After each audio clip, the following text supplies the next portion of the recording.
Hello everyone, I am Harshita Rathore और मैं आप सभी का स्वागत करती हूँ एचएन अध्ययन पे। तो आज का हमारा टॉपिक रहने वाला है सीबीसीएस यानी कि choice based credit system. Choice based credit system जो है वो आपका एक नया टॉपिक है जो कि टीचिंग एप्टीट्यूड में जुड़ा है। ठीक है, तो अब सीबीसीएस यानी कि चॉइस बेस्ड क्रेडिट सिस्टम होता क्या है? Choice based credit system provides convenience at the same time as an effective teaching learning platform wherein the student or knowledge seeker has the flexibility to choose their course from a list of elective, core and soft skill courses। यानी कि choice based credit system एक प्रभावी शिक्षण अधिगम मंच के रूप में एक ही समय पर ऐसी सुविधा प्रदान करता है जिसमें छात्र या ज्ञान साधक के पास वैकल्पिक, मूल और सॉफ्ट स्किल पाठ्यक्रमों की सूची से अपना पाठ्यक्रम चुनने की सुविधा होती है।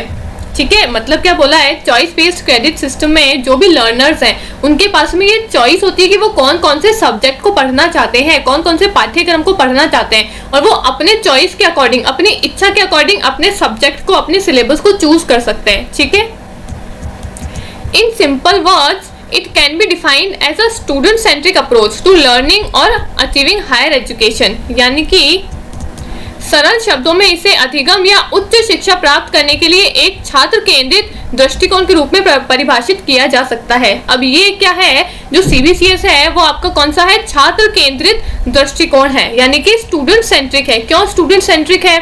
स्टूडेंट सेंट्रिक इसलिए है क्योंकि ये स्टूडेंट की चॉइस के ऊपर डिपेंड करता है ना। अगर टीचर सेंटर्ड होता तो यानी कि उसमें क्या है, टीचर की चलेगी सारी बातें, टीचर के अकॉर्डिंग सारी काम होंगे। ठीक है, लेकिन क्योंकि ये स्टूडेंट सेंटर है यानी कि सभी बातें जो है, सभी काम जो है वो स्टूडेंट के अकॉर्डिंग होंगे। ठीक है, स्टूडेंट को कौन से सब्जेक्ट पढ़ने हैं, कौन से टॉपिक पढ़ने हैं, वो अपनी चॉइस के अकॉर्डिंग अपने सिलेबस को खुद निर्धारित कर सकता है कि मुझे आर्ट्स पढ़नी है, मुझे साइंस पढ़नी है या मुझे कॉमर्स पढ़नी है। ठीक है, और सीबीसीएस जो है, चॉइस बेस्ड क्रेडिट सिस्टम जो है वो इंटरडिसिप्लिनरी अप्रोच है। इसका क्या मतलब होता है? सीबीसीएस जो है ये सभी सब्जेक्ट से जुड़ा हुआ है और इसमें बच्चे क्या कर सकते हैं, अगर कोई साइंस वाला बच्चा है उसको साइंस के सब्जेक्ट्स तो पढ़ने ही है, लेकिन साइंस के साथ साथ उसको आर्ट्स में, पॉलिटिकल साइंस में भी उसको इंटरेस्ट है, तो वो साइंस के साथ साथ पॉलिटिकल साइंस का सब्जेक्ट भी ले सकता है। या फिर कोई कॉमर्स का बच्चा है, उसको बायोलॉजी में इंटरेस्ट है, तो वो बायोलॉजी का सब्जेक्ट भी अपने टॉपिक के अंदर, अपने सिलेबस के अंदर एड ऑन कर सकता है। ठीक है, तो ये है आपका सीबीसीएस। मतलब बच्चे अपने चॉइस के अनुसार अपने जो भी सब्जेक्ट है उससे बाहर जाके अगर किसी दूसरे के सब्जेक्ट में से कुछ पढ़ना चाहते हैं तो वो उसको भी पढ़ सकते हैं। ठीक है, ठीक है, तो अब अगला क्या बोला है, टाइप्स ऑफ सेमेस्टर। सीबीसीएस में 3 तरीके के सेमेस्टर्स होते हैं। सबसे पहला है आपका कोर, दूसरा है इलेक्टिव और तीसरा है एबिलिटी एनहेंसमेंट। ठीक है, मतलब 3 तरीके के कोर्सेज आपको प्रोवाइड होते हैं सीबीसीएस के अंदर। सबसे पहला है कोर कोर्सेज, मतलब जिसके अंदर कुछ अनिवार्य कोर्सेज होंगे, कुछ कंपलसरी कोर्स होंगे जो कि आपको चूज करने पड़ेंगे, कुछ कंपलसरी सब्जेक्ट होंगे। ठीक है, दूसरा है इलेक्टिव कोर्स। इलेक्टिव कोर्स है आपका चूजन, यानी कि आपका चुना हुआ, आपने खुद ने चूज किया है उसको। भाई आपको साइंस पढ़ना है तो वो तो आपका कंपलसरी हो गया क्योंकि आप साइंस के सब्जेक्ट के हो। ठीक है, अब साइंस के साथ साथ आपको आर्ट्स में, पॉलिटिकल साइंस में भी इंटरेस्ट है तो आपने अपना खुद का एक चूज करा हुआ सब्जेक्ट भी ले लिया, तो वो क्या हुआ, आपका खुद का चुना हुआ सब्जेक्ट है, तो वो आएगा आपका इलेक्टिव कोर्स के अंदर। ठीक है, और थर्ड है आपका कुछ स्किल एबिलिटी एनहेंसमेंट कोर्सेज भी मिलते हैं आपकी स्किल्स को डेवलप करने के लिए। ठीक है, जो होते हैं कंपलसरी प्लस चूजन, जो आपके अनिवार्य भी होते हैं और आपके खुद से चुने हुए भी हो सकते हैं। ठीक है, तो 3 तरीके के सेमेस्टर्स होते हैं। कोर कोर्सेज जो अनिवार्य कोर्स होते हैं, जो आपको करने ही पड़ते हैं। दूसरे है ऐच्छिक पाठ्यक्रम जो आप खुद चुनते हो, और तीसरा है क्षमता वृद्धि जिसमें आपके अनिवार्य और आपके खुद के चुने हुए दोनों ही कोर्सेज आते हैं। ठीक है, तो ये आपका छोटा सा टॉपिक है सीबीसीएस, लेकिन कभी कभी इसमें से भी क्वेश्चंस पूछ लेते हैं। ठीक है, तो आई होप आपको सीबीसीएस जो है वो अभी तक समझ में आया होगा। अब आगे हम करेंगे कुछ लर्निंग के थ्योरीज। ठीक है, हमने अभी तक टीचिंग एप्टीट्यूड में सब कुछ पढ़ लिया है, जितना भी हमारे सिलेबस में लिखा हुआ था। ठीक है, जितना हमारे कोर्स में लिखा हुआ था हमने सभी चैप्टर्स को अच्छे से डिटेल में देखा है।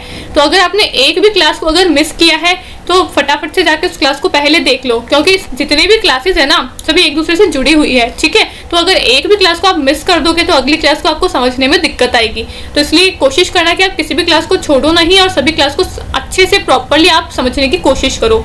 अगर फिर भी कुछ आपको समझ में नहीं आता है चीज या टॉपिक, तो आप मुझसे कमेंट बॉक्स में पूछ लिया करिए, मैं आपको जवाब देने की कोशिश करूंगी। ठीक है, अब कुछ लर्निंग थ्योरीज है हमारे टीचिंग एप्टीट्यूड में, और आजकल देखा गया है कि इन लर्निंग थ्योरीज से भी काफी ज्यादा क्वेश्चंस आने लगे। क्वेश्चंस कैसे पूछते हैं इन थ्योरीज में से? आपको स्टेटमेंट दे देंगे, पूछेंगे कौन सी स्टेटमेंट सही है कौन सी गलत है। असर्शन रीजन वाला क्वेश्चन दे देंगे कि क्या ये दोनों एक दूसरे से रिलेट करते हैं क्या, या फिर स्टेटमेंट वाले क्वेश्चंस दे देंगे। ठीक है, तो आजकल ऐसे क्वेश्चंस जो हैं वो इन थ्योरीज में से बहुत ज्यादा पूछे जाते हैं, तो हम वन बाय वन करके एक एक थ्योरीज को डीपली अंडरस्टैंड करने की कोशिश करते हैं। ठीक है, सबसे पहला है आपका क्लासिकल अनुबंधन का सिद्धांत, यानी कि classical conditioning theory. Classical conditioning theory जो है आपकी पेवलोव ने दी है। ठीक है, क्लासिकल अनुबंध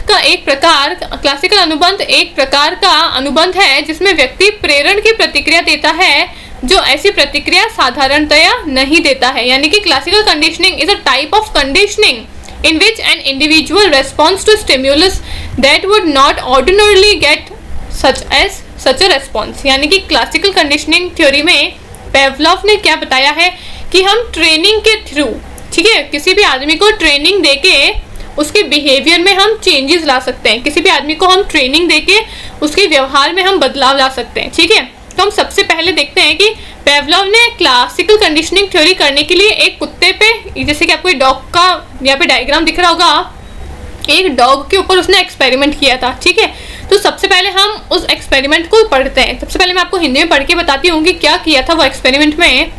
क्लासिकल अनुबंध सहबंध के द्वारा अधिगम होता है और इसकी खोज एक रूसी मनोवैज्ञानिक पेवलोव ने की थी। ठीक है, पेवलोव ने इसकी क्या की थी, खोज की थी।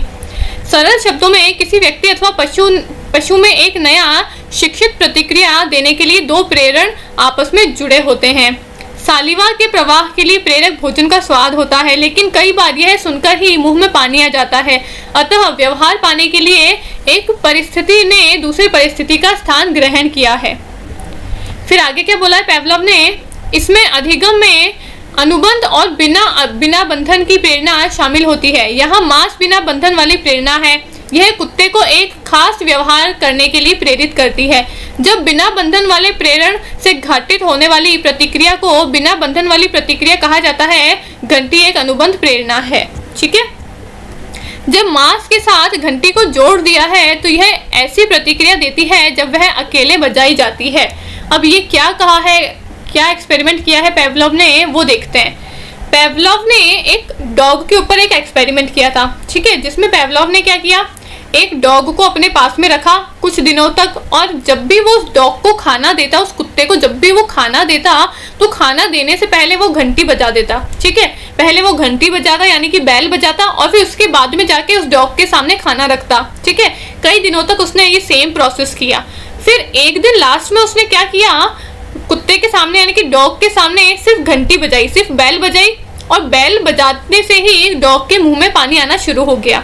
अब ये एक्सपेरिमेंट करके क्लासिकल कंडीशनिंग थ्योरी दी है पेवलोव ने, और क्या बताया है इसमें कि हम ट्रेनिंग देके किसी भी आदमी के बिहेवियर को यानी कि उसके व्यवहार को बदल सकते हैं। अब इस एक्सपेरिमेंट में पेवलोव ने क्या किया था, उसने स्टार्टिंग में डॉग के सामने बैल बजाई, और बैल बजाने के बाद में उसने क्या किया, डॉग के सामने खाना रखा, डॉग ने खाना खा लिया। ठीक है, अब जब ये चीज लगातार कई दिनों तक, कई महीनों तक चलती रही, तो अब जो डॉग है उसको क्या पता चल गया कि भाई जब भी घंटी बजेगी, जब भी बैल बजेगी, तो बैल बजने के बाद में मेरे लिए खाना आएगा। ठीक है, और बैल बजने से उसके मुंह में पानी आना पहले से शुरू हो जाता कि भाई बैल बजेगी और बैल बजते ही मेरे लिए खाना आएगा। अब क्या हो गया, डॉग इस चीज का आदी हो गया, उसको आदत पड़ गई इस चीज की कि जैसे ही घंटी बजेगी मतलब अब मेरा खाना आ रहा है, उसको पहले से ही पता चल गया। ठीक है, तो अब एक दिन क्या किया पेवलोव ने, उसके सामने सिर्फ बैल बजाई। ठीक है, खाना नहीं रखा है, सिर्फ बैल बजाई है, और बैल बजाने से पेवलोव ने क्या देखा, कुत्ते के मुंह में सलाइवा आना यानी कि पानी आना पहले से ही शुरू हो गया। क्यों हुआ, क्योंकि उसको पता था कि भाई बैल बजी है, तो बैल बजने के बाद में हमेशा मेरे साथ में क्या होता था, बैल बजती थी और खाना आता था, तो आज भी बैल बजी है मतलब आज भी खाना आएगा। लेकिन उस दिन खाना नहीं आया, उस दिन बैल बजते ही डॉग के मुंह में सलाइवा आना शुरू हो गया।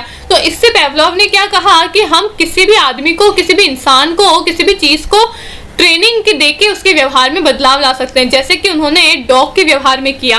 डॉग को वो हमेशा बैल बजाते और खाना देते, और ऐसे करते करते डॉग को इस चीज़ की आदत पड़ गई। तो जब लास्ट में उन्होंने एक दिन बैल नहीं बजाई तो डॉग को लगा कि भाई आज भी बैल बजी, आज भी मेरे लिए खाना आएगा। तो डॉग क्या है, उस चीज़ का आदी हो गया। तो हम ट्रेनिंग देके किसी भी आदमी को, किसी भी चीज़ को क्या कर सकते हैं, उसके बिहेवियर में बदलाव ला सकते हैं, उसके व्यवहार में बदलाव ला सकते हैं। ये कहा है पेवलोव ने क्लासिकल कंडीशनिंग की थ्योरी में। ठीक है, आई समझ में पूरी बात क्या कही गई थी कि हम अनकंडीशनड स्टिम्युलस क्या होता है, अनकंडीशनड स्टिम्युलस होता है आपका अनट्रेन्ड स्टिम्युलस। ठीक है, जिसमें आपको कोई ट्रेनिंग नहीं दी जाती है, आपका नेचुरल व्यवहार होता है वो दिखाया जाता है। अब नेचुरल व्यवहार कैसे होता है भाई, आपके सामने खाना ला के रखेंगे तो आपके मुंह में नेचुरल सी बात है, ऑब्वियस सी बात है कि पानी आएगा ही आएगा। ठीक है, लेकिन कंडीशन स्टिम्युलस क्या होता है, कंडीशन स्टिम्युलस होता है जिसमें आपको ट्रेनिंग दी जाती है और फिर ट्रेनिंग देके आपके व्यवहार को वैसा बनाया जाता है जैसे डॉग के साथ में हुआ।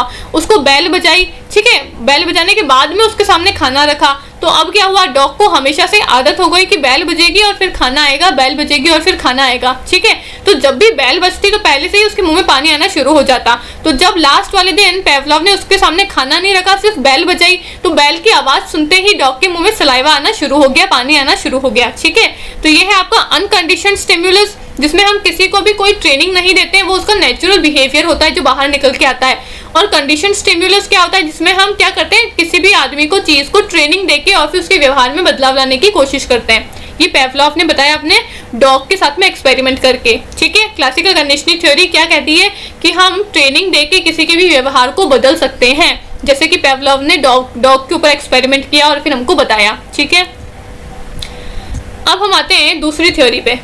दूसरी थ्योरी है आपकी स्किनर की थ्योरी। स्किनर ने थ्योरी दी है आपकी ऑपरेंट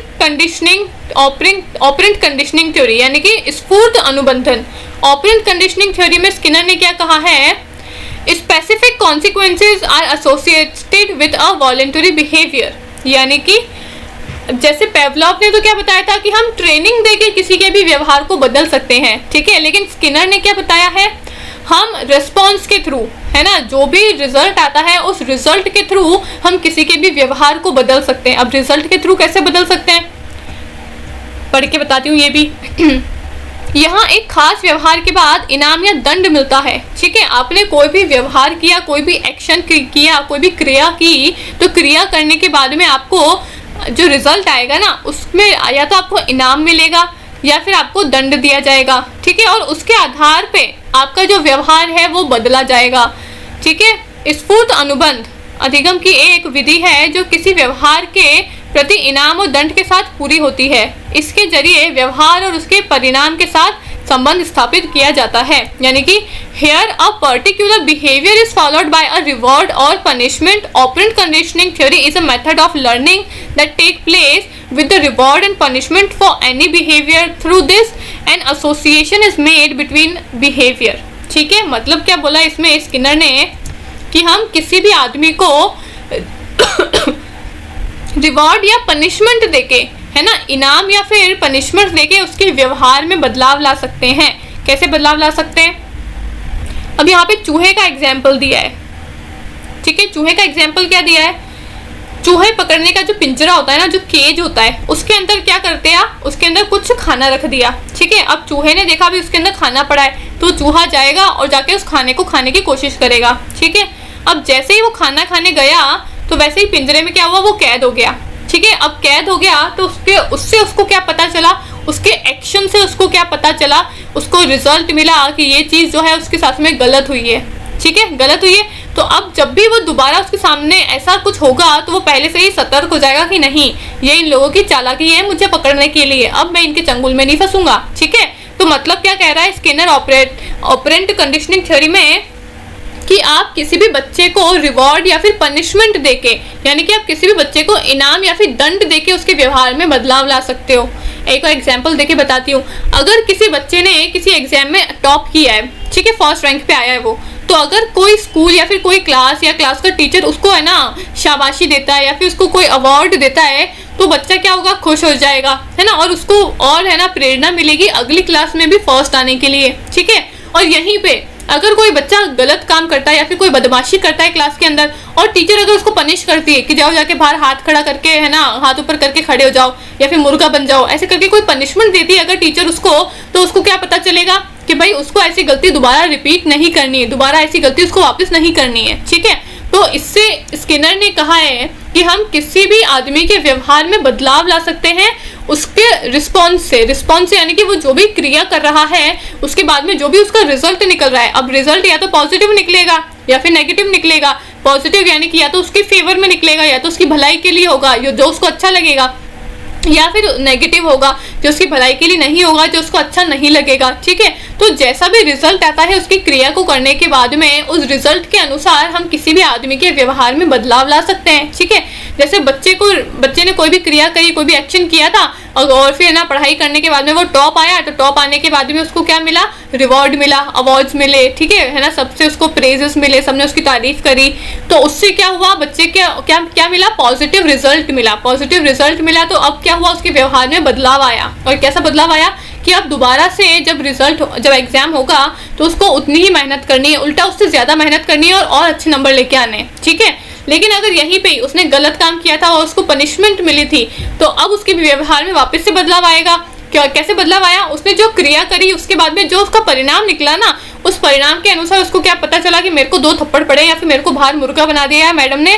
तो मेरे को दोबारा से ये गलती नहीं करनी है। ठीक है, तो उसके व्यवहार में बदलाव आया है। किससे आया है, उसकी क्रिया करने के बाद में जो परिणाम निकला है, जो रिजल्ट आया है, जो रिस्पॉन्स आया है, उस रिस्पॉन्स के थ्रू। ठीक है, तो ये थ्योरी दी है आपकी स्किनर ने, ऑपरेंट कंडीशनिंग थ्योरी।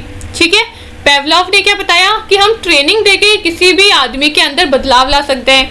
ठीक है, और स्किनर ने क्या बताया कि हम किसी भी आदमी को रिस्पॉन्स के थ्रू, है ना, रिजल्ट के थ्रू, उसकी क्रिया के जो भी रिजल्ट है, जो भी रिस्पॉन्स आता है उसके थ्रू हम उसके व्यवहार में बदलाव ला सकते हैं। ठीक है, पेवलॉव और स्किनर की थ्योरी आई होप आपको समझ में आई होगी। अगली थ्योरी है आपकी जीन पियाजे की। जीन पियाजे की है आपकी संज्ञानात्मक सिद्धांत यानी कि कॉग्निटिव थ्योरी।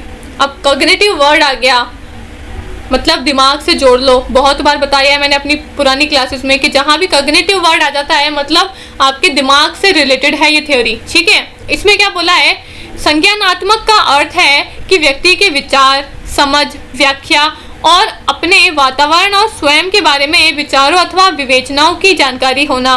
ठीक है, यह अध्ययन की एक प्रक्रिया है जो स्मृति अथवा अभ्यास के माध्यम से रचनात्मकता, सक्रियता और विचार प्रक्रियाओं से पूरी होती है। मतलब क्या बोला है, cognition means individuals thought, understanding, knowledge of interpretation of ideas about his environment and himself. ठीक है, this is a process of learning through constructive and active and through processes bye memory और प्रैक्टिस। मतलब क्या बोला है इसमें कि cognitive का मतलब पहले तो आप सोच लो आपके दिमाग से है, आपके ब्रेन से है। ठीक है, तो अब जीन पियाजे ने कॉग्निटिव थ्योरी यानी कि संज्ञानात्मक सिद्धांत में क्या कहा है कि हम किसी भी आदमी को किसी नई चीज की जानकारी देके उसके ब्रेन का, उसके दिमाग का विकास कर सकते हैं। ठीक है, अब उन्होंने इसमें एक एग्जाम्पल दिया है, समय पर देखने की शिक्षा यानी कि teaching of how to look at time. ठीक है, यानी कि किसका एग्जाम्पल है ये, घड़ी देखने का, टाइम देखने का। किसने आपको घड़ी देखना सिखाया होगा। ठीक है, कि भाई है ना, इतने पे आता है तो इतने बजते हैं, दोनों के बीच में कितना गैप होता है, 5 कब बजते हैं, 6 कब बजते हैं। ठीक है, तो किसी ने आपको घड़ी देखना सिखाया होगा।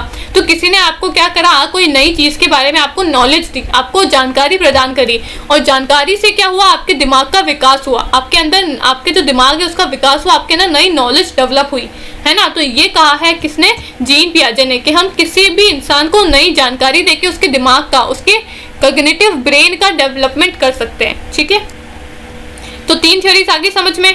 पेवलॉव की कि हम ट्रेनिंग के थ्रू क्या कर सकते हैं, किसी के भी बिहेवियर को चेंज कर सकते हैं। स्किनर ने क्या कहा है कि हम किसी के भी बिहेवियर को चेंज कर सकते हैं, लेकिन कैसे करेंगे, रिस्पॉन्स के थ्रू।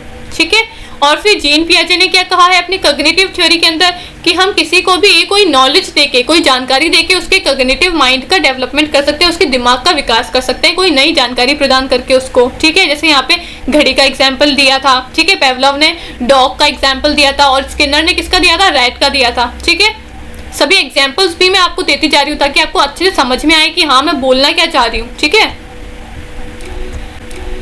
अब अगली थ्योरी है आपकी सोशल लर्निंग थ्योरी।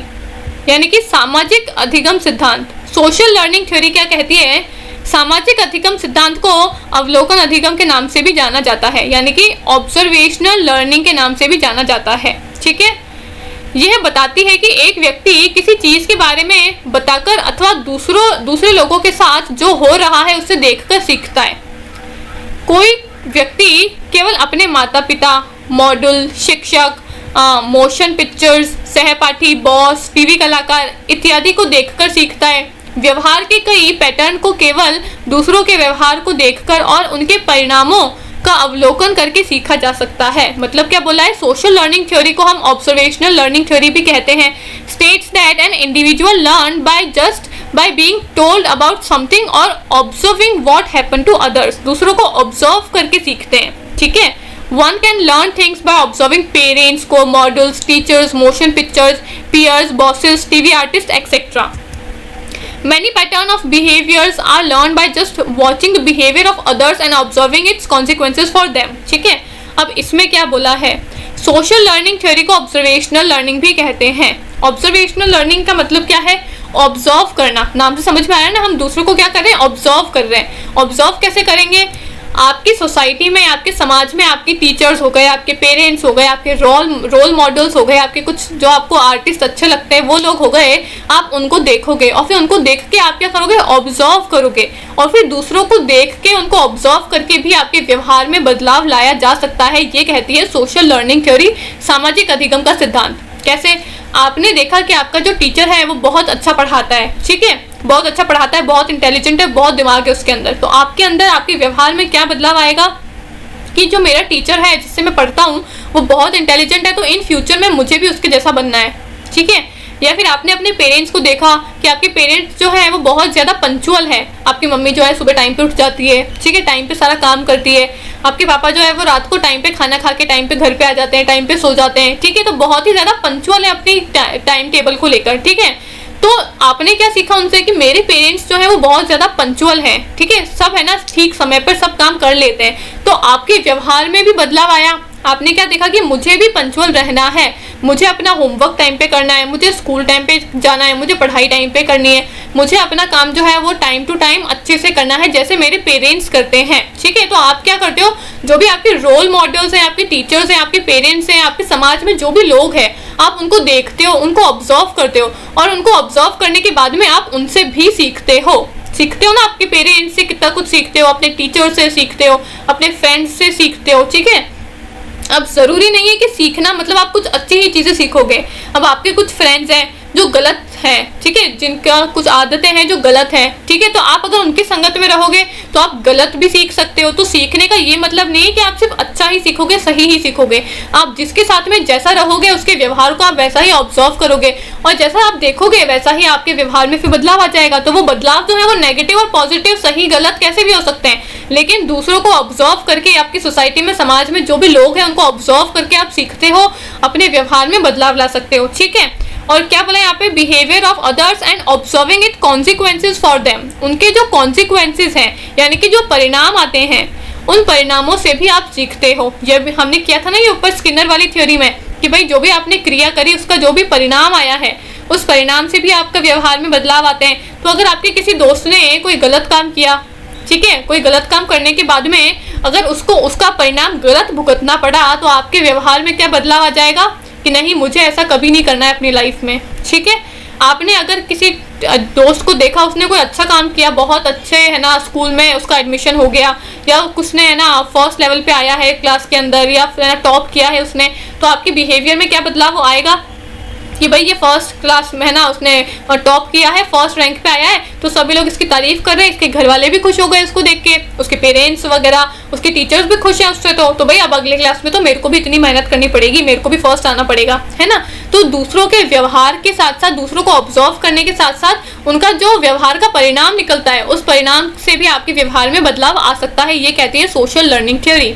ठीक है, अगली है आपकी जीन पियाजे की 4 स्टेज ऑफ कॉग्निटिव डेवलपमेंट की थ्योरी। जीन पियाजे हमने ऊपर भी किया था। जीन पियाजे ने क्या दिया था ऊपर भी? कॉग्निटिव थ्योरी दी थी कि हम कैसे हमारे ब्रेन को डेवलप कर सकते हैं। ठीक है, यहाँ पे जीन पियाजे ने क्या कहा है? जीन पियाजे ने कहा है उन्होंने 4 स्टेजेस बताए, 4 चरण बताए कि उन चरणों के थ्रू आप कैसे अपने दिमाग को विकसित कर सकते हो। ठीक है, सबसे पहला स्टेज उन्होंने बताया है सेंसरी मोटर स्टेज। हिंदी में भी है, इसमें टेंशन मत लो, मैं आगे हिंदी में भी बताऊंगी, पहले इंग्लिश में बता देती हूँ। सबसे पहला है आपका sensory motor stage. Sensory motor stage में उन्होंने बताई है 0 से 2 इयर्स ओल्ड के बच्चे, जो 0 मतलब जो नए, मतलब जो अभी है ना न्यूली बॉर्न बेबीज हैं, उनसे लेके 2 साल तक के बच्चे जो है वो आपके सेंसरी मोटर में आते हैं। ठीक है, दूसरा स्टेज उन्होंने बताया है प्री ऑपरेशनल स्टेज, जिसमें आपके 2 साल से लेके 7 साल तक के बच्चे आते हैं। फिर बताया है उन्होंने कॉन्क्रीट ऑपरेशनल स्टेज, इसमें आपके 7 साल से लेके 11 साल तक के बच्चे आते हैं। और फिर उन्होंने बताया है फॉर्मल ऑपरेशनल स्टेज, जो कि आपका सबसे हाईएस्ट स्टेज है कॉग्निटिव डेवलपमेंट का, आपके ब्रेन के डेवलपमेंट का, जिसमें 11 साल से लेकर जितनी भी आगे की एज होती है आपकी, वहां तक के बच्चे आते हैं। ठीक है, अब इसमें क्या क्या बदलाव होते हैं, इन स्टेजेस में कौन कौन से बदलाव होते हैं, वो भी बताया है जीन पियाजे ने। सबसे पहले 0 से 2 साल तक, यानी कि जो आपके न्यूली बॉर्न बेबीज हैं, उनसे लेके 2 साल तक के बच्चों में क्या बदलाव आते हैं। ठीक है, तो उनके अंदर बदलाव आते हैं ट्रायल एंड एरर का। वो कैसे नई नई चीज़ों को सीखते हैं, वो है ना, अब जो छोटे बच्चे हैं वो क्या करेंगे, बार बार खड़े होने की कोशिश करेंगे, फिर वो गिरेंगे, फिर वो उठेंगे, फिर वो चलने की कोशिश करेंगे, फिर वो गिरेंगे। तो ट्रायल एंड एरर की है ना, बार बार प्रैक्टिस करके ट्रायल एंड एरर के मेथड से सेंसरी मोटर की स्टेज पे जो बच्चे हैं वो क्या करते हैं, चीज़ों को सीखने की कोशिश करते हैं। ठीक है, इस स्टेज में बच्चे किस तरीके का यूज़ करते हैं, ट्रायल एंड एरर मेथड का। ठीक है, दूसरा है आपका प्री ऑपरेशनल स्टेज, जिसमें बच्चा जो है वो 2 से 7 साल तक का है। ठीक है, तो इसमें क्या होगा, बच्चे के मेमोरी का डेवलपमेंट होगा, इमेजिनेशन का डेवलपमेंट होगा। Institutions are strong but complex, abstract thoughts are still difficult. मतलब क्या बोला है, 2 साल से लेके 7 साल तक का जो बच्चा है उसके अंदर मेमोरी का डेवलपमेंट होगा। भाई 2 साल तक का तो बच्चा जो है बहुत छोटा है। ठीक है, उसको आप जो भी बताओगे, जो भी सिखाओगे, वो सीखने में इतना उसका दिमाग का विकास नहीं हो पाया, तो इसलिए वो इतना अच्छे से सीख नहीं पाएगा। लेकिन अब बच्चा 7 साल का हो चुका है, तो अब वो स्कूल भी जाने लग गया है। ठीक है, तो उसको है ना ABCD लर्न करनी पड़ेगी, 1 2 3 4 लर्न करने पड़ेंगे। ठीक है, बहुत सारी चीज़ें उसको याद करनी पड़ेगी, तो उसके दिमाग का जो विकास है वो होना शुरू हो जाता है प्री ऑपरेशनल स्टेज से। ठीक है, अगला है आपका कॉन्क्रीट ऑपरेशनल स्टेज, जिसमें आपके 7 साल से लेके 11 साल तक के बच्चे आते हैं। अब 7 साल से 11 साल तक के बच्चों में क्या होता है, अब इस एज में बच्चों के अंदर जो लॉजिकल रीजनिंग है, यानी कि तर्क वितर्क लगाने का जो रीजनिंग है, तर्क वितर्क लगाने की जो प्रक्रिया है, उसका डेवलपमेंट होना शुरू हो जाता है। ठीक है, और उनको बाहरी दुनिया के बारे में भी पता चलना शुरू हो जाता है। क्यों? क्योंकि अब बच्चा 11-12 साल का हो चुका है, इतना बड़ा हो चुका है कि उसको पता है कि उसके समाज में क्या चल रहा है, वो है ना, कौन सी चीज़ें अच्छी चल रही है, कौन सी चीज़ें बुरी चल रही है, उसको क्या करना है, क्या नहीं करना है। ठीक है, तो कॉन्क्रीट ऑपरेशनल में बच्चा जो है वो 7 से लेके 11 साल तक का होता है, और इसके अंदर उसके अंदर लॉजिकल रीजनिंग जो है वो डेवलप होने लगती है, यानी कि तर्क वितर्क वो करना शुरू कर देता है कि भाई अब क्लास में टीचर पढ़ा रही है तो ऐसा क्यों हो रहा है मैम, वैसा क्यों नहीं हो रहा, हम इसको ऐसे भी तो कर सकते हैं, ऐसे क्यों नहीं कर सकते। तो ये जो तर्क वितर्क लगाने की जो है ना क्रिया है वो करना शुरू कर देता है कॉन्क्रीट ऑपरेशनल स्टेज में। ठीक है, लास्ट है आपका फॉर्मल ऑपरेशनल स्टेज, जो कि सबसे हाईएस्ट स्टेज है, जिसके अंदर आते हैं आपके 11 साल से लेके आगे तक के बच्चे। ठीक है, इसमें क्या होता है, बच्चे जो है वो स्ट्रेटेजी बनाना शुरू कर देते हैं, प्लानिंग करना शुरू कर देते हैं। ठीक है, स्ट्रेटेजी एंड प्लानिंग का क्या है, strategy and planning become possible. मतलब अब बच्चा जो है वो 12 साल का हो चुका है, 12-13 साल का हो चुका है, तो अब उसको पता है कि उसको भाई 11th क्लास में कौन सा सब्जेक्ट लेना है, आगे जाके कौन सी स्ट्रीम के अंदर उसको जाना है। ठीक है, फिर है ना उसको आगे अपनी लाइफ में क्या करना है, उस चीज़ के लिए वो पहले से ही स्ट्रेटेजी बनाएगा, प्लानिंग करेगा। ठीक है, तो वो जो प्लानिंग है वो आपकी यहाँ से इस स्टेज पे से शुरू हो जाती है, क्योंकि ये बच्चा जो है वो इतना बड़ा हो चुका है कि वो अपने बारे में सोचना समझना शुरू कर देता है। ठीक है, तो ये है आपके 4 स्टेजेस जो कि जीन पियाजे ने बताए हैं आपके कॉग्निटिव डेवलपमेंट के। सबसे पहले हम सेंसरी मोटर स्टेज में होते हैं, जब हम 0 से 2 साल तक के होते हैं, जब हम क्या करते हैं, चीज़ों को ट्रायल एंड एरर करके धीरे धीरे सीखने की कोशिश करते हैं, अपनी त्रुटियों से, अपनी गलतियों से सीखने की कोशिश करते हैं। फिर है प्री ऑपरेशनल, जिसमें 2 से लेके 7 साल तक के आते हैं, जिसमें हमारी मेमोरी का डेवलपमेंट होता है, हम स्कूल जाने लगते हैं और हमारे दिमाग का धीरे धीरे विकास होना शुरू होता है। ठीक है, फिर है आपका कॉन्क्रीट ऑपरेशनल, जिसमें 7 से लेके 11 साल तक के बच्चे आते हैं, जिसमें उनकी बाहरी दुनिया में क्या हो रहा है, क्या नहीं हो रहा है, उनको इस चीज़ के बारे में पता चलना शुरू हो जाता है। ठीक है, और फिर आपका फॉर्मल ऑपरेशन, जिसमें आपका 11 साल से आगे तक के बच्चे आते हैं, जिसमें वो अपनी स्ट्रेटेजी और अपनी प्लानिंग लगाना शुरू कर देते हैं। ठीक है, हिंदी में भी है इसमें पियाजे द्वारा वर्णित विकासात्मक अवस्थाएं एवं उसके संबंधित उपलब्धियां। सबसे पहला कौन सा था? संवेदी पेशी अवस्था, जिसमें आते हैं आपके 0 से 2 साल तक के बच्चे। फिर है आपका पूर्व संक्रियात्मक अवस्था, जिसमें 2 से लेकर 7 साल तक के बच्चे आते हैं। फिर है आपका ठोस संक्रियात्मक अवस्था, जिसमें 7 साल से लेकर 11 साल तक के बच्चे आते हैं। फिर लास्ट है आपका औपचारिक संक्रियात्मक अवस्था, जिसमें आपके 11 साल से लेके आगे तक के बच्चे आते हैं। ठीक है, और इनमें क्या क्या डेवलपमेंट्स होते हैं जो भी मैं आपको बता चुकी हूँ। ठीक है, कि भाई 0 से 2 में तो बच्चा बहुत छोटा है, तो वो क्या करेगा, सिर्फ बोलना शुरू करेगा और चलना शुरू करेगा। ठीक है, फिर 2 से 7 साल में अब वो स्कूल जाने लग गया तो उसकी मेमोरी का डेवलपमेंट होना शुरू हो जाएगा।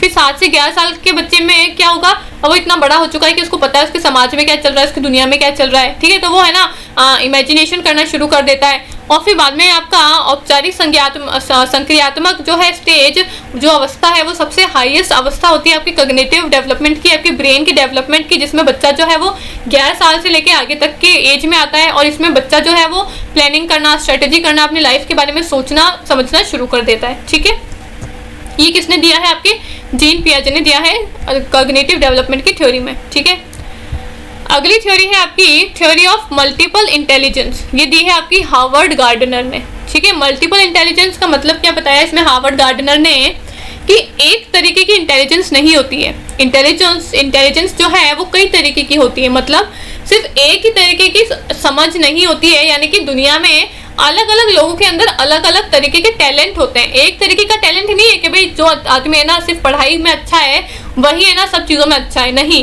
टैलेंट जो होते हैं वो अलग अलग तरीके के होते हैं। हो सकता है कोई आदमी पढ़ाई में अच्छा है, कोई खेल कूद में अच्छा है, कोई नाचने में अच्छा है, कोई गाने में अच्छा है ना। तो हार्वर्ड गार्डनर ने मल्टीपल इंटेलिजेंस की थ्योरी बताई है कि इंटेलिजेंस जो है वो एक तरीके की नहीं होती है, अलग अलग तरीके की होती है, जिसमें हार्वर्ड गार्डनर ने कई तरीके की इंटेलिजेंस भी बताई है। सबसे पहले उन्होंने बताई है लिंग्विस्टिक इंटेलिजेंस। लिंग्विस्टिक इंटेलिजेंस में क्या है, वर्ड स्मार्ट लोग होते हैं। वर्ड स्मार्ट मतलब जो है ना बहुत अच्छी तरीके से जो लेख में अच्छे होते हैं, जैसे कि हमारे राइटर्स हो गए। ठीक है, राइटर्स का काम क्या होता है, लिखने का।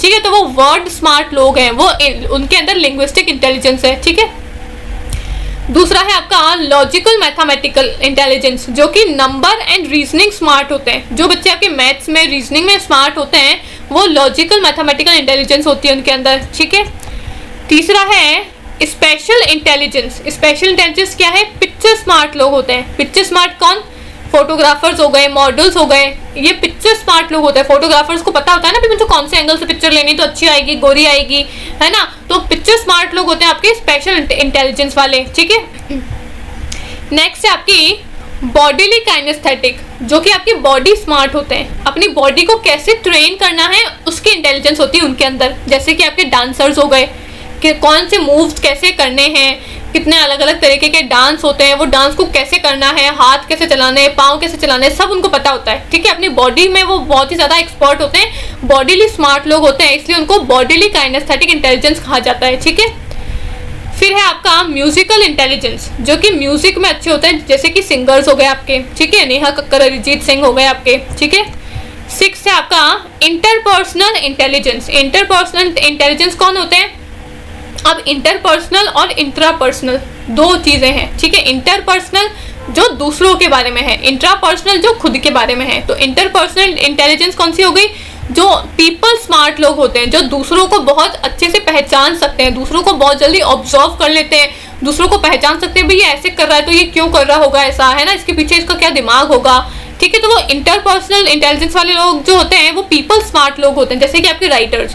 ठीक है, राइटर्स जो कुछ भी पिक्चर्स बनाते हैं, जो कुछ भी मूवी बनाते हैं, लिखते हैं, तो वो क्या है ना दूसरों लोगों को ऑब्जर्व करते हैं पहले।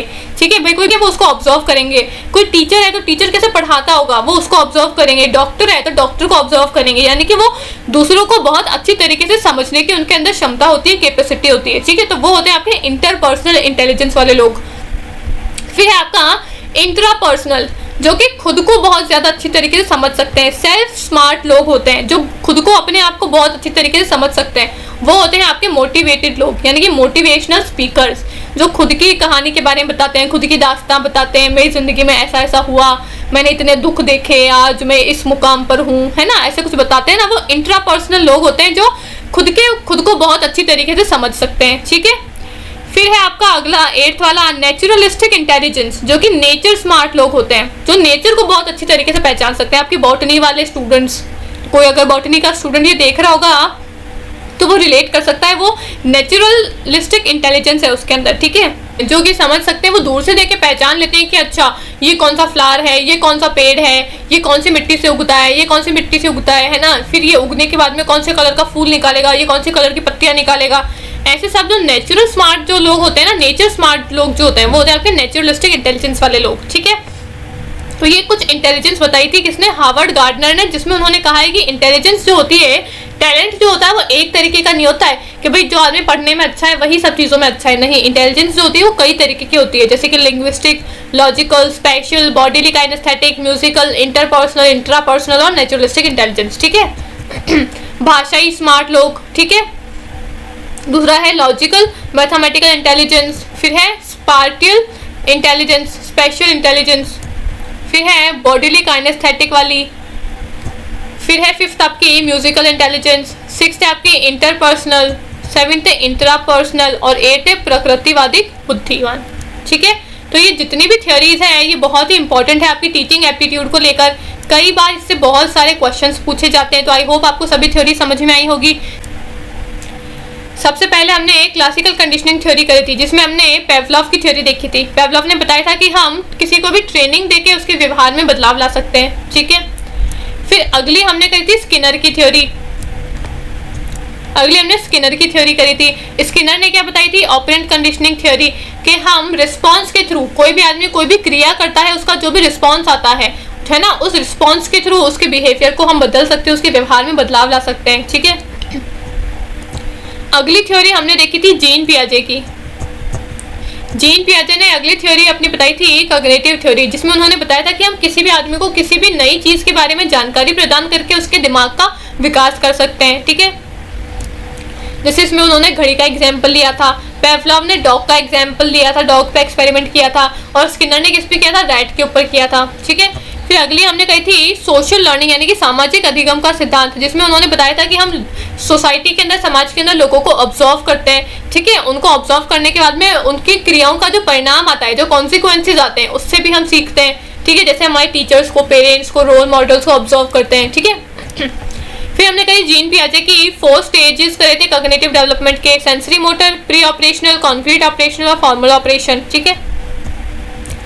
फिर अगली हमने करी multiple intelligence by Harvard Gardner, जिसमें हमने linguistic, logical, spatial, bodily kinaesthetic, musical, interpersonal, intrapersonal और नेचुरलिस्टिक इंटेलिजेंस के बारे में देखा था, ठीक है। तो अब इस थ्योरी के बाद हमारी अगली थ्योरी होने वाली है वाइगॉट्स्की की theory of zone of proximal development. Zone of proximal development क्या होता है, refers to what a learner can do without help and what he or she can achieve with guidance from a skilled partner। यानी कि इसका संदर्भ है कि एक शिक्षार्थी बिना सहायता के क्या कर सकता है और एक कुशल साथी के मार्गदर्शन से वह क्या प्राप्त कर सकता है या फिर प्राप्त कर सकती है। अब वाइगॉट्स्की ने अपनी जोन ऑफ प्रॉक्सिमल डेवलपमेंट की थ्योरी में क्या बताया कि कोई बच्चा है, उसको सीखने के लिए 2 तरीके होते हैं, ठीक है। किसी बच्चे के पास में सीखने के लिए 2 तरीके होते हैं। पहला तरीका तो learners can do without help, ठीक है, मतलब शिक्षार्थी बिना सहायता के ही सीख जाते हैं। कुछ चीजें ऐसी होती है जो बच्चे बिना किसी की सहायता के ही खुद से सीख जाते हैं, ठीक है।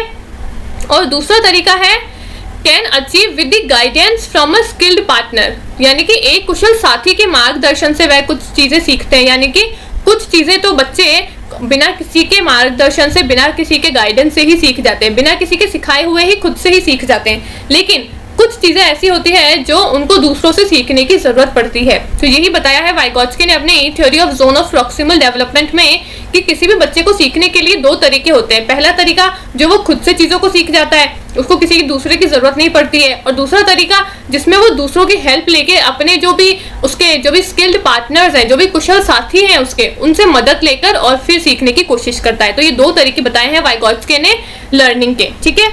तो ये छोटी सी आपकी थ्योरी थी, theory of zone of proximal development, जो कि वाइगॉट्स्की ने दी थी, ठीक है। अगली है आपकी कंस्ट्रक्टिविज्म लर्निंग थ्योरी, जो कि जीन पियाजे ने दी है। अब कंस्ट्रक्टिविज्म लर्निंग थ्योरी क्या कहती है, This is based on the idea that students actually create its own learning based on their previous experiences. Students take what they are being taught and add it to their previous knowledge and experiences, creating a reality that's unique to them.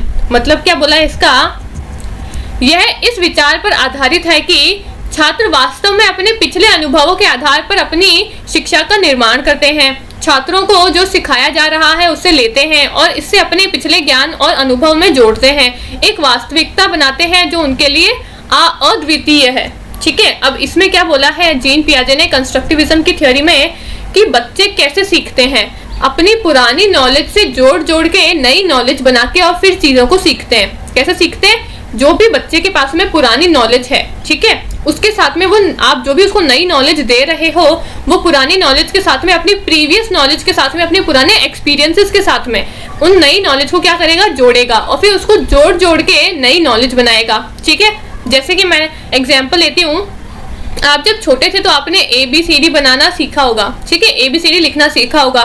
फिर आप जब बड़ी class में आए तो आपने उस ABCD से APPLE पूरा एप्पल लिखना सीखा होगा। ठीक है, यानी कि एक अल्फाबेट से आपने पूरी स्पेलिंग पूरा वर्ड बनाना सीखा और फिर आपने क्या करा, अपनी जो प्रीवियस नॉलेज थी यानी कि वर्ड बनाने की जो नॉलेज थी उससे आपने फिर पूरा सेंटेंस बनाना सीखा, यानी कि एक एक शब्द बनाते बनाते आप उनको जोड़ते गए और फिर पूरा का पूरा एक सेंटेंस बन गया। फिर आपने क्या किया, जो आपकी प्रीवियस नॉलेज थी सेंटेंस बनाने की उसको जोड़ते जोड़ते आपने पूरा पैराग्राफ बना दिया। तो ये आपने कैसे बनाया, अपनी प्रीवियस नॉलेज के साथ में नई नॉलेज को जोड़ के और फिर आगे नई चीजों को सीखने की कोशिश करी। तो यही बताया है जीन पियाजे ने अपनी कंस्ट्रक्टिविज्म की लर्निंग थ्योरी में कि बच्चे कैसे लर्न करते हैं अपनी पुराने एक्सपीरियंसेस से, पुरानी जो भी उनके पास में नॉलेज है उनसे नई नॉलेज को जोड़ जोड़ के और फिर नई नॉलेज को सीखने की कोशिश करते हैं। ठीक है, ये भी आपकी छोटी सी सिंपल सी थ्योरी है जीन पियाजे की कंस्ट्रक्टिविज्म की लर्निंग थ्योरी। ठीक है, आई होप आपको समझ में आई होगी। अगली थ्योरी क्या कहती है, transformative learning theory by Jack Mezirow. अब ट्रांसफॉर्मेटिव लर्निंग थ्योरी क्या कहती है, this is a great approach for adult education and youth adult learning, also referred as transformation learning. यहाँ पे जी मिसिंग है, sorry, also referred as transformation learning. Transformative learning को transformation learning के theory के नाम से भी जानते हैं। ठीक है, और ये जो आपके अडल्ट बच्चे हैं यानी कि अडल्ट या फिर यंग बच्चे जो हैं, नौजवान बच्चे जो हैं, उनके लिए ये थ्योरी जो है वो बहुत ज्यादा इंपॉर्टेंट है। अब कैसे इंपॉर्टेंट है वो बताती हूँ।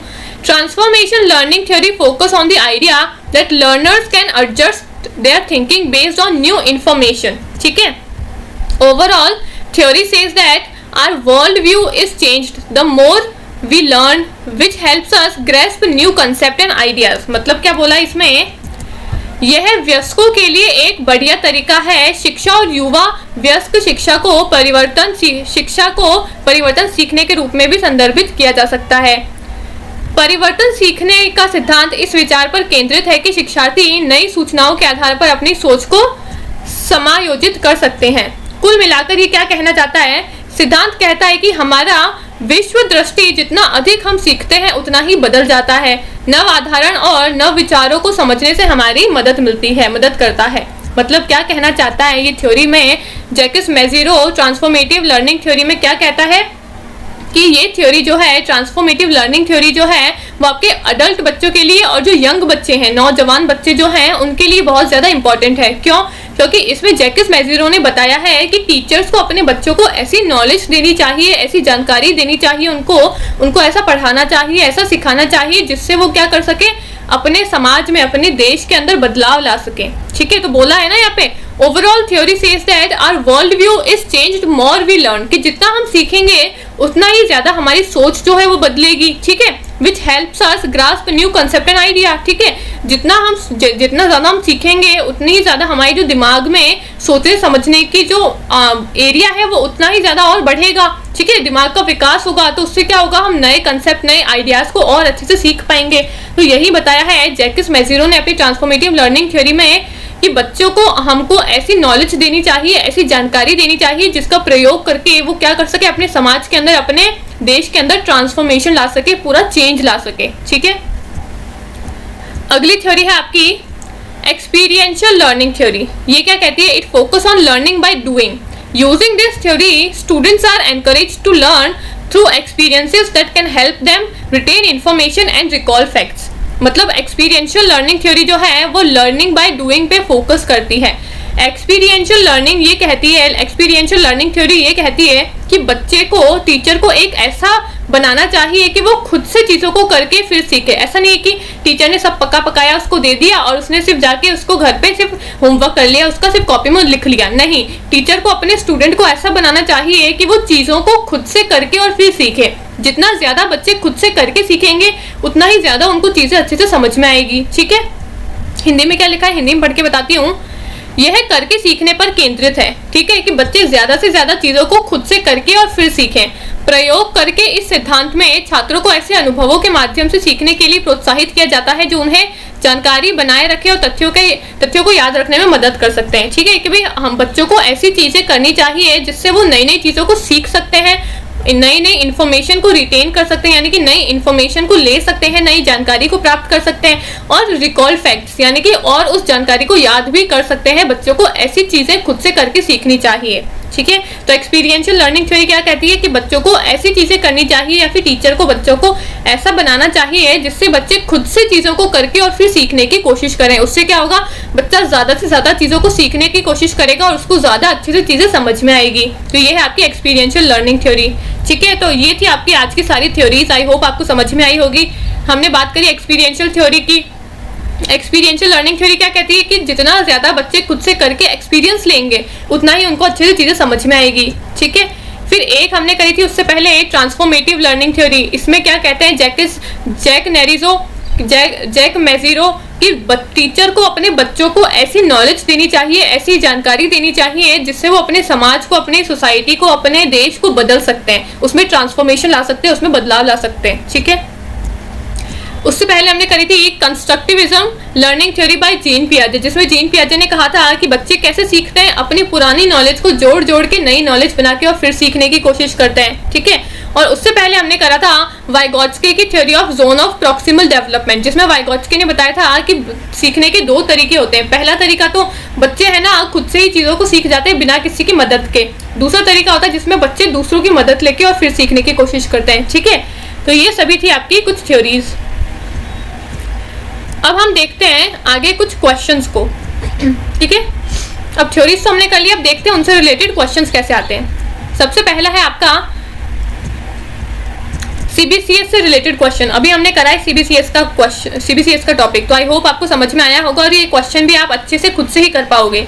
अब ये क्वेश्चन क्या कह रहा है, CBCS allow student to choose which of the following, interdisciplinary, intradisciplinary, skill oriented, open book examination या फिर कैटलॉगिंग सर्विसेज। यानी कि चॉइस बेस्ड क्रेडिट सिस्टम जो है वो बच्चों को इन पांचों ऑप्शंस में से कौन सा चूज करने के लिए कहता है। हिंदी में क्वेश्चन बताती हूँ कि विकल्प आधारित क्रेडिट प्रणाली विद्यार्थियों को निम्नलिखित में से चुनने की अनुमति देता है। अंतर्विषय, अंतः विधेयी, कौशल उन्मुख पेपर, मुक्त पुस्तक परीक्षा या फिर सूचीकरण सेवाएं। कौन सा बताता है इन पांचों में से, बताओ। हमने ओपन बुक एग्जामिनेशन का तो कुछ पढ़ा ही नहीं है सीबीसीएस के अंदर। ठीक है, तो इसको एलिमिनेट कर दो। ना ही हमने कैटलॉग का पढ़ा है। ठीक है, तो इसको भी एलिमिनेट कर दो। बच्चे कौन से, तीनों बच्चे हैं। अब इन तीनों में से देखना है कि कौन सा सही आंसर है। इंटरडिसिप्लिनरी क्या होता है, मैंने बताया था कि ये इंटरडिसिप्लिनरी अप्रोच है। इंटरडिसिप्लिनरी का मतलब क्या है कि ये बाकी सब्जेक्ट से जुड़ी हुई है। ठीक है, मतलब साइंस वाला बच्चा जो है उसको अगर पॉलिटिकल साइंस पढ़ना है तो वो भी पढ़ सकता है। ये इंटरडिसिप्लिनरी है, एक दूसरे से सब्जेक्ट से जुड़ी हुई है। ठीक है, इंटरडिसिप्लिनरी का मतलब क्या है, खुद के सब्जेक्ट्स तो आपको पढ़ने ही है, वो तो कंपलसरी है, वो तो अनिवार्य है। ठीक है, और स्किल ओरिएंटेड पेपर्स क्या है कि आपको इसके अंदर कुछ स्किल्स भी सिखाई जाती है। तो ये तीनों ही आंसर जो है वो सही है। तो ऑप्शन नंबर आपका ABC वाला सही होगा, यानी कि ऑप्शन नंबर A जो है वो आपका सही है। ठीक है, अगला क्वेश्चन कहता है according to the stage of cognitive development suggested by पियाजे earliest period is called age. हमने जीन पियाजे की थ्योरी करी थी ना, तो बताओ कि इसमें सबसे पहला स्टेप कौन सा है, formal operation, existential, sensory motor या फिर वर्बलाइजर। अब एग्जिस्टेंशियल इज और वर्बलाइजर, इन दोनों को तो एलिमिनेट कर दो, ऐसा तो हमने कुछ पढ़ा ही नहीं है। अब बचे हुए दो में से आपको बताना है कि कौन सा इसका आंसर है। अब हिंदी में क्या लिखा हुआ है, पियाजे द्वारा सुझाए गए संज्ञात्मक विकास के चरणों के अनुसार आरंभिक काल को निम्नलिखित कहा जाता है। आरंभिक यानी कि स्टार्टिंग वाले को, तो औपचारिक, अस्तित्व, संवेदी, प्रेरक या फिर क्रिया रूप परिवर्तक। तो बी वाला और डी वाला तो आप काट ही दो, ये तो ऐसा तो कुछ हुआ ही नहीं था। अब बच्चे कौन से, फॉर्मल ऑपरेशनल और सेंसरी मोटर। तो आपका सही आंसर कौन सा होगा, सेंसरी मोटर। सबसे पहले तो सेंसरी मोटर ही आता है ना आपका फॉर्मल ऑपरेशन से पहले, तो सही आंसर होगा आपका सेंसरी मोटर वाला, ठीक है, यानी कि संवेदी प्रेरक वाला, ठीक है। अभी हमने करा भी था जीन पियाजे की थ्योरी, तो आई होप अगर आपने ढंग से पढ़ी होगी तो ये क्वेश्चन बहुत ही ईजी है। अब अगला क्वेश्चन क्या कहता है कि आपको मैच करना है, मैच ऑफ द फॉलोइंग है कि classical conditioning theory, operand conditioning theory, social learning theory और कंस्ट्रक्टिविज्म की थ्योरी इन चारों में से किसने दी है, बताओ। क्लासिकल कंडीशनिंग थ्योरी और operand conditioning theory, social learning theory और कंस्ट्रक्टिविज्म की लर्निंग थ्योरी किसने दी है, बताइए। हमने अभी करा था कि क्लासिकल कंडीशनिंग थ्योरी आपकी पेवलोव ने दी है, ठीक है, और ऑपरेंट कंडीशनिंग थ्योरी आपकी स्किनर ने दी है। तो इसको मैच कर लो, ए से 2 है, बी से 4 है, ए से 2 है, बी से 4 है, सी वाला ऑप्शन सही है आपका।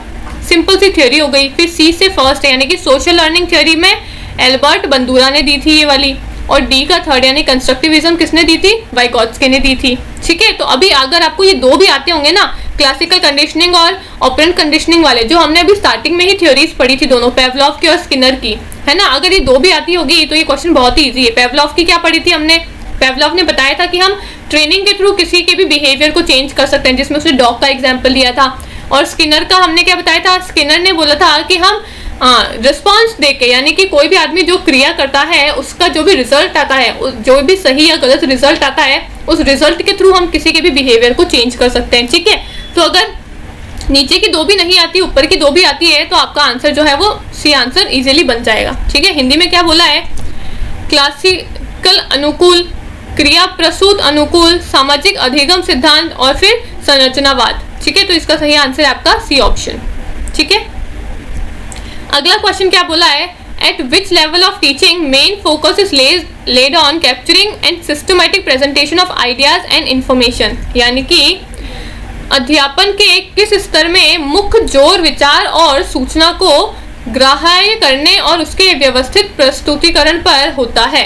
यानी कि हमने पढ़े थे ना कौन से, ब्लूम्स की टैक्सोनॉमी, जिसमें हमने सभी लेवल्स पढ़े थे, ऑटोनॉमस, फिर memory level, understanding level, reflective level. तो इसमें यही पूछा है कि इन चारों लेवल में से कौन से लेवल में सिस्टमैटिक प्रेजेंटेशन आइडियाज का और इंफॉर्मेशन का होता है, मतलब एक सिस्टमैटिक तरीके से 1 बाय 1 चीजों को प्रेजेंट करके बताया जाता है अपने बच्चों को। तो मेमोरी लेवल में क्या होता है, जो टीचर क्या करता है, बच्चों को एक एक चीज सिस्टमैटिक तरीके से बताता है और बच्चे क्या करते हैं, सिर्फ उसको रट लेते हैं, ठीक है। अंडरस्टैंडिंग लेवल में क्या होता है, टीचर उन चीजों को बच्चों को समझाने की कोशिश करता है। रिफ्लेक्टिव लेवल में क्या होता है, बच्चा जो है वो इतना ज्यादा समझदार हो चुका है कि अब वो खुद से ही चीजों को खुद से ही कर लेता है, खुद से ही नई चीजों को डेवलप कर लेता है। और ऑटोनॉमस डेवलपमेंट लर्निंग जो है वो आपका लर्निंग की थ्योरी है, जिसमें बच्चा क्या करता है, जब बहुत ही छोटा बच्चा होता है तो वो खुद से चीजों को करके और फिर सीखता है, जैसे कि खुद से बोलना, खुद से चलना, दांत आते हैं वो खुद से ही आते हैं, ठीक है। तो ये था आपका ऑटोनॉमस डेवलपमेंट वाला।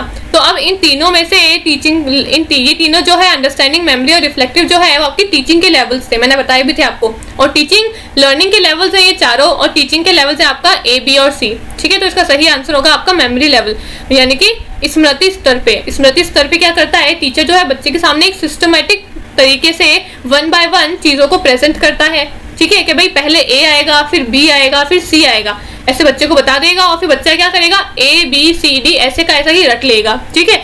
अब अंडरस्टैंडिंग लेवल में अगर टीचर बच्चे के सामने ए बी डी सी अगर ऐसे प्रेजेंट कर देता तो बच्चे को पता है कि ए बी डी सी नहीं होता है, ए बी सी डी होता है, ठीक है। तो इसमें बच्चा इंटरप्रेट कर सकता है, टीचर को बोल सकता है कि भाई आप ये गलत बता रहे हो, ठीक है। रिफ्लेक्टिव लेवल में भी बच्चा बड़ा है, वो टीचर को बोल सकता है कि आप गलत पढ़ा रहे हो या सही पढ़ा रहे हो, ठीक है। लेकिन मेमोरी लेवल में क्या है, टीचर अगर ए बी सी डी की जगह ए बी डी सी भी लिखता है ना बच्चों के सामने, तो बच्चे वैसे के वैसे ही रट लेते हैं, क्योंकि उनको नहीं पता है कि टीचर सही पढ़ा रहा है या गलत पढ़ा रहा है, ठीक है। तो इसलिए बचपन में अगर हमको हमारे टीचर ने ए बी सी डी की जगह ए बी डी सी पढ़ाया होता तो आज तक हम भी ए बी डी सी ही करते। लेकिन टीचर क्या करता है, सिस्टमेटिक तरीके से हमारे सामने चीज़ों को प्रेजेंट करके पढ़ाता है ताकि हमको सिर्फ उस चीज़ को रटना पड़े, क्योंकि अभी तक हमारे दिमाग में इतनी विकास नहीं हुआ है हमारे दिमाग का कि हम चीज़ों को अच्छे से समझ सकें। ठीक है, तो मेमोरी लेवल में क्या होता है, systematic presentation of ideas and information करी जाती है, ठीक है, टीचर के द्वारा। तो ये थी आपकी आज की क्लास। आई होप आपको समझ में आई होगी। इसका जो PDF जो है वो आपको हमारे टेलीग्राम चैनल पे मिल जाएगा। अगर आपको क्लास अच्छी लगी हो तो क्लास को लाइक एंड शेयर कर दीजिए। Thank you.